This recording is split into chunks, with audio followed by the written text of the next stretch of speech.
Montreal was a place where I really felt like you can make something of yourself artistically and creatively.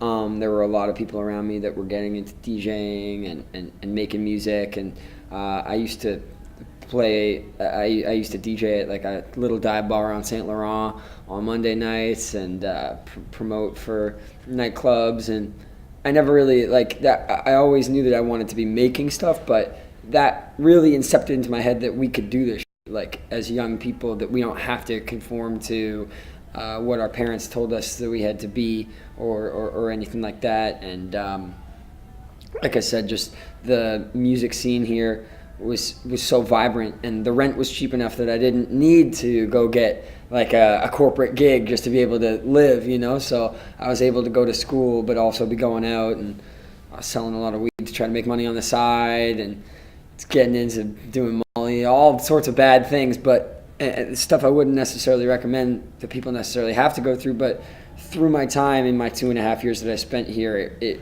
showed me a lot about what the kinds of ways that music has the ability to kind of transcend your particular environment. You know, you can really be anything, and the way that music can take a moment and make a movement was something that stuck with me from my time here until I moved to Los Angeles. That's great. What's up? I'm Grandson. We're in Montreal. This is the introducing series.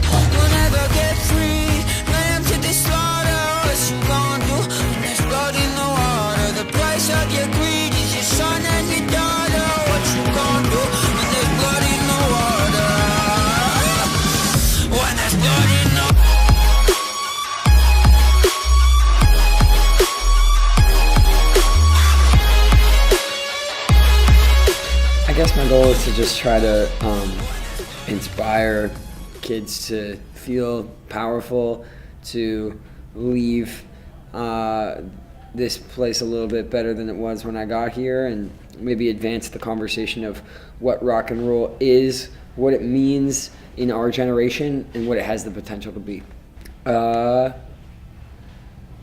Cathartic, new rock and roll.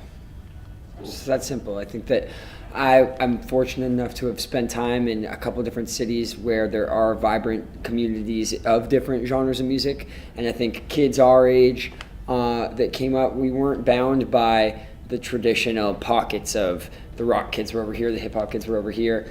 My first music was just downloading singles illegally off of LimeWire, you know what I'm saying? So I think that it was natural for me to take little bits of hip hop that I was super influenced by, rock and roll that my parents showed me when I was a kid, and then also when I came to Montreal, I was super influenced by the electronic community here.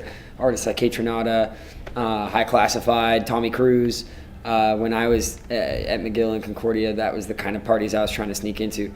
I felt like I had to choose at one point in my life, like I had to be a DJ, or I had to be a singer, or I had to be a rapper, and it dawned on me that I didn't have to do any of that shit. I can do all of it if I found a way that felt authentic and genuine. So I'm still figuring out what that means for me. I'm still trying to find my kind of equilibrium with all these genres. But I guess the blanket umbrella is probably alternative music, nice and vague. Everyone else can impose on me. I don't spend much time worrying about, well, is this one too hip hop? Is this one too rock and roll? Like, I'll let y'all decide whether or not it's valid or whether it's rock or this or that. But my responsibility is just to these grandkids to just keep making music as honestly as I can, and let my music be a reflection of the kind of fucked up times that I'm writing in. It's always felt like a very natural extension of my sense of self, my sense of relating to the world, and my sense of my relationship to mortality has always been like creation is the opposite of nothingness. And through writing these stories and telling other people's stories, what I'm making can live on and live through other people's eyes.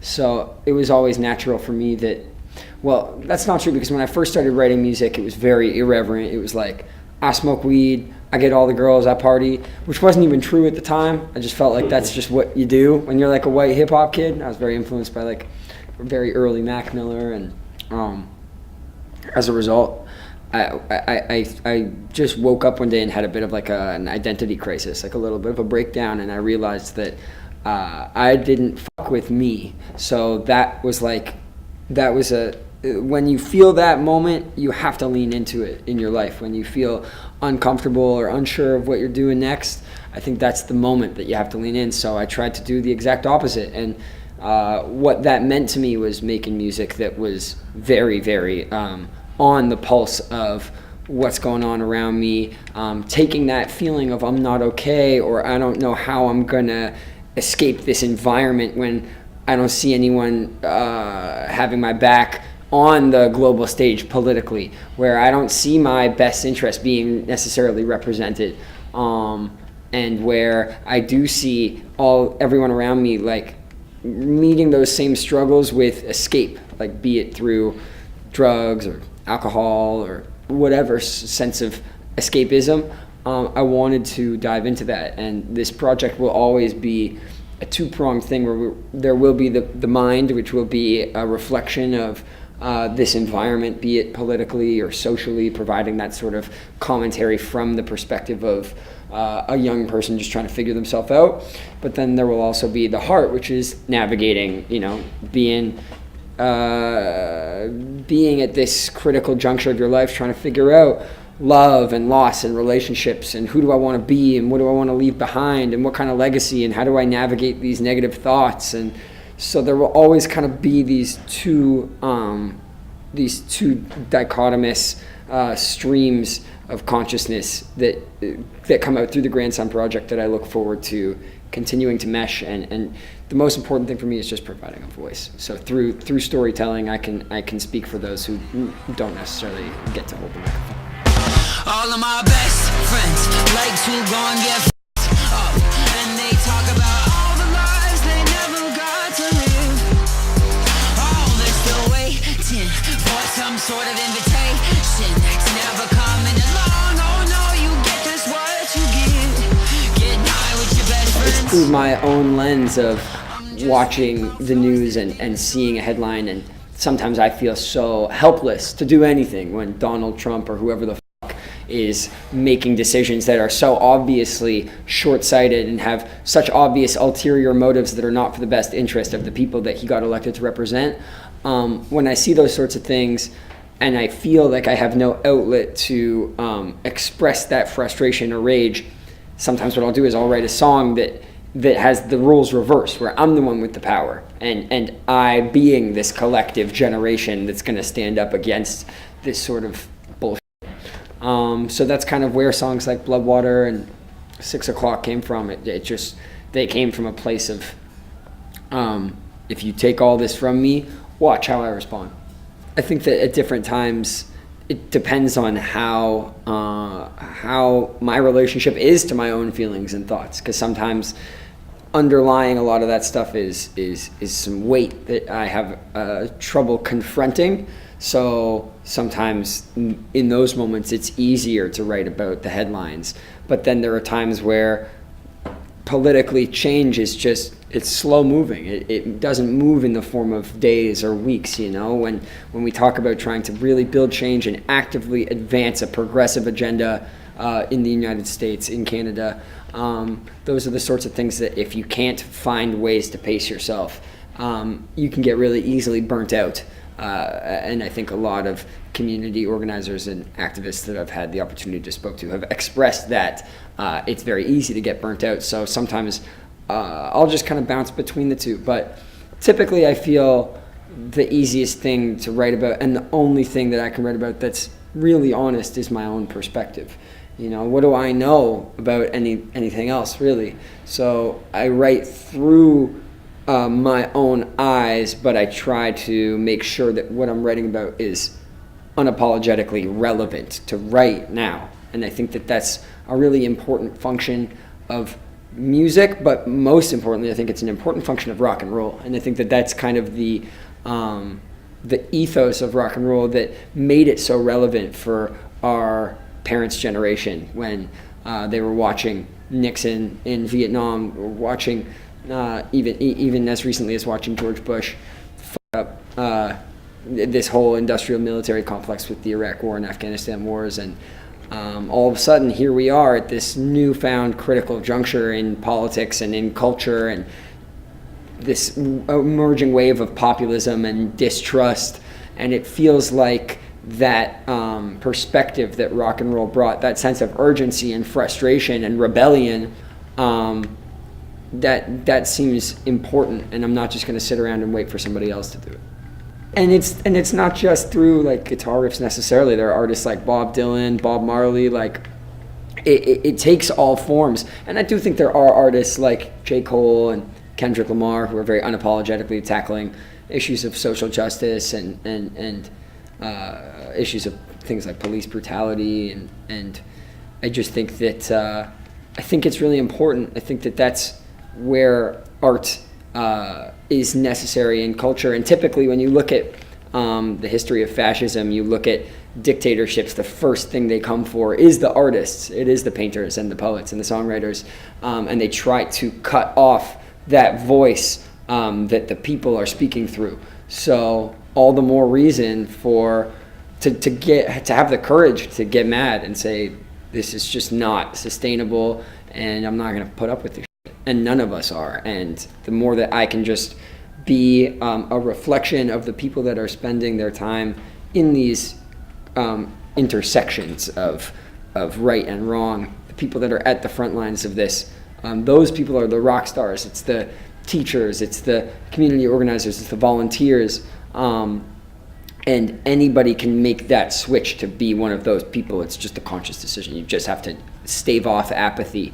And so I just want to provide the soundtrack for them and provide the megaphone for them. And when I get opportunities in the form of a concert or a music video, and I'm going through the motions of what it means to be a recording artist that millions of artists have gone through over the last however many decades, like how can I take each individual component of this machine and try and make a little bit of change or shed light on a topic, and getting to tour and meet fans who are affected by that and who are starting to get into activism or who are willing to work through their own mental health or experiment with sobriety, those sorts of things.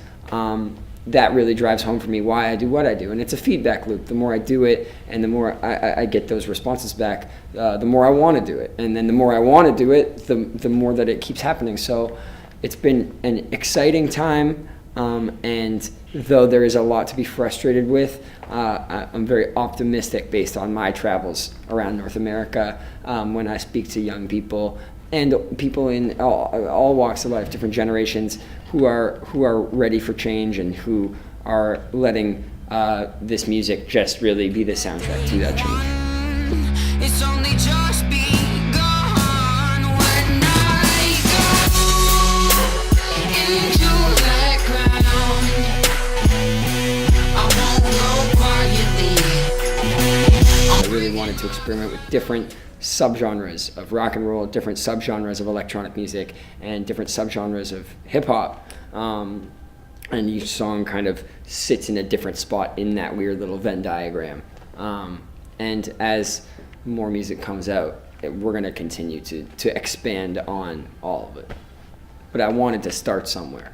So, like, the modern tragedy is just like what's going on in the world right now? Yeah, kind of. It's just, you kind of just take the whole thing in, and it's the same story that's been told since forever, for generations, but contextualized in this new environment where we are so interconnected, but also simultaneously so lonely and isolated, where we have so much access to escape, where there's this newfound epidemic in the form of these opioids that is just like destroying so many families, and so we have these new tools and this new vocabulary to describe what has been and will remain a problem, that is just part of navigating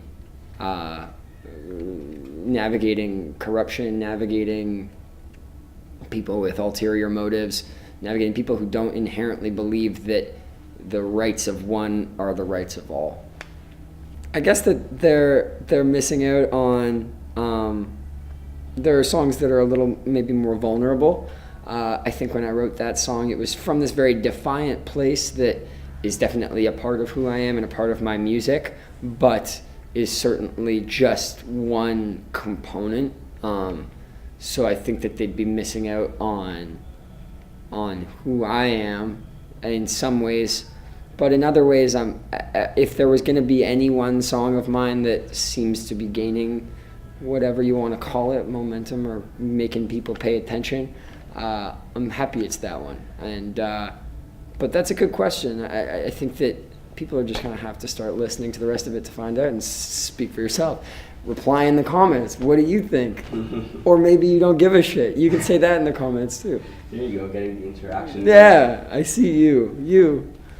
In some ways, absolutely. Like, I want to stand for something that is defiant and irreverent in some ways, but also kind of serious in other ways, and with a sense of urgency. And then sonically, it's a weird song. It's the electric guitar with this big EDM snare and trap hi-hats and guitar riffs. It's kind of all over the place, which is kind of a reflection of my head, which is just all over the place. And I've just been twirling it around. I've probably got like 85 twirls, but no actual constructive accomplishments with it. This thing is fucking hard.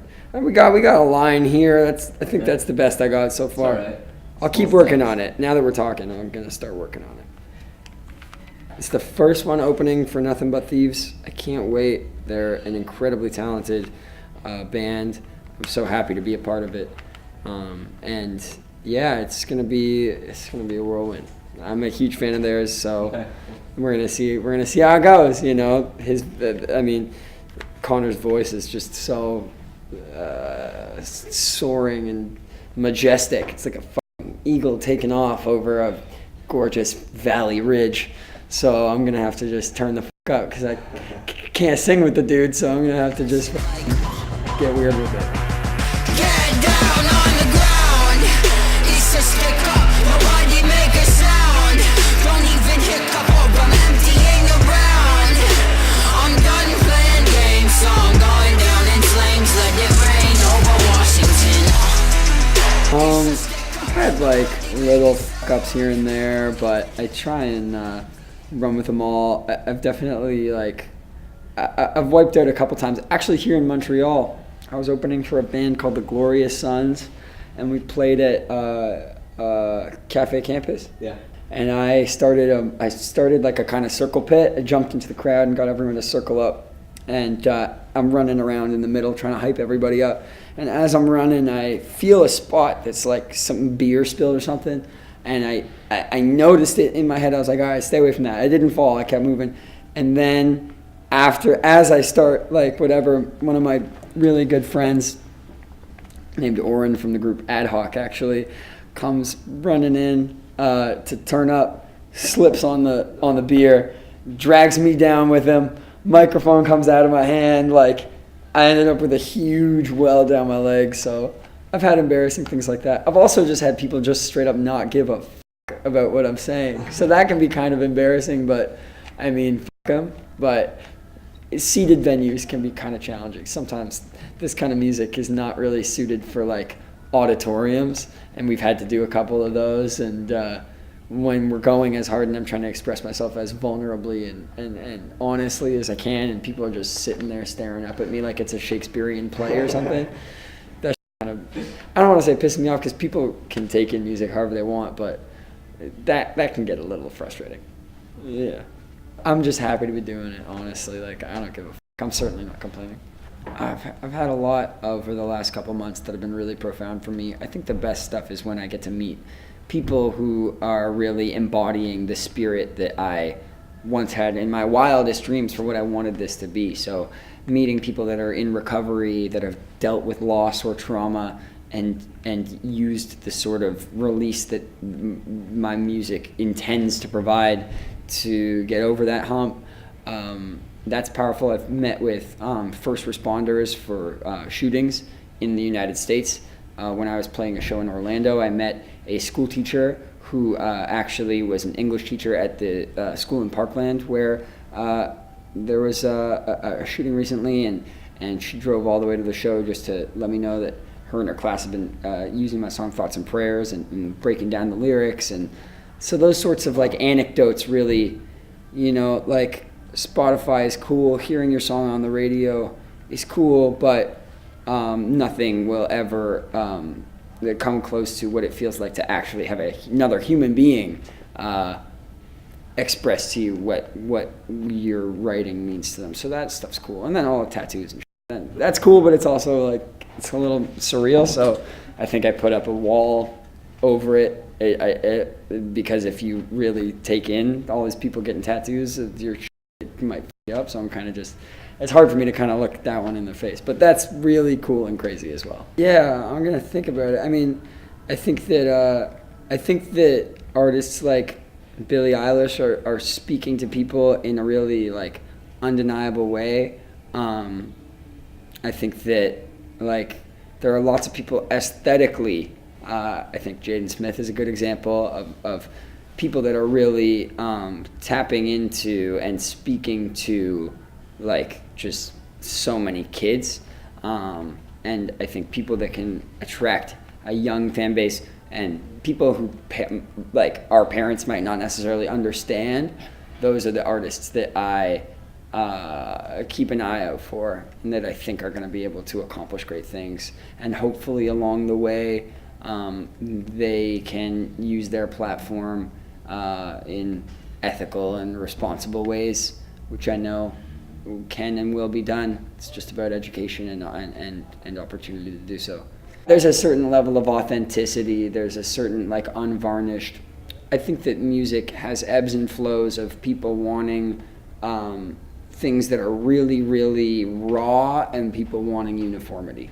So I look at like how Bon Jovi and these big hair metal bands that were so like perfect in their music videos and shit, that was what led the way for Nirvana and the Smashing Pumpkins and Jane's Addiction and all these bands that were way more left and dark and honest and vulnerable and insecure, and it spoke to this fucked up generation.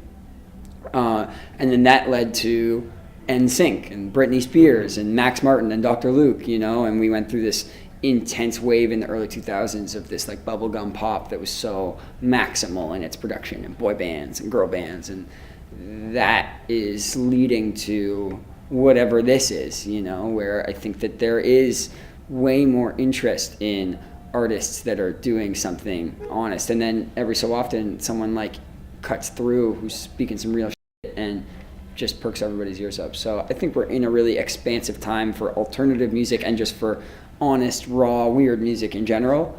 And we'll just see what happens. I guess I would just want to say that like there are so many people who feel misunderstood or who feel in their local community that they don't have a place. I know that there were times in my life where I felt that, where your family or your teacher or your pastor or whoever the fuck is making you question whether you have a right to exist just the way that you are, and you think about changing that very like pure sense of self that you have. And I would say just don't do that at any cost. Don't compromise on your sense of self. There are so many people out there who feel the same way as you that are looking for a sense of home and community, and keep that curiosity to explore and discover yourself. High school is gone in a flash. Those 4 years fly by, and then you're just alone and you get to figure out whoever you want to be. You don't have to do a motherfucking thing. You don't have to work any job you don't want to work. And if you need some sort of space to feel that catharsis, to feel that sense of release, to feel that sense of frustration reflected back at you, come to a grandson show, come join the grandkids. There's always room for one more of you. That's what I would say. Kids. That's Okay, right. I see. Worldwide, baby. I couldn't get done on this Rubik's Cube, but I had a really good time hanging with you guys.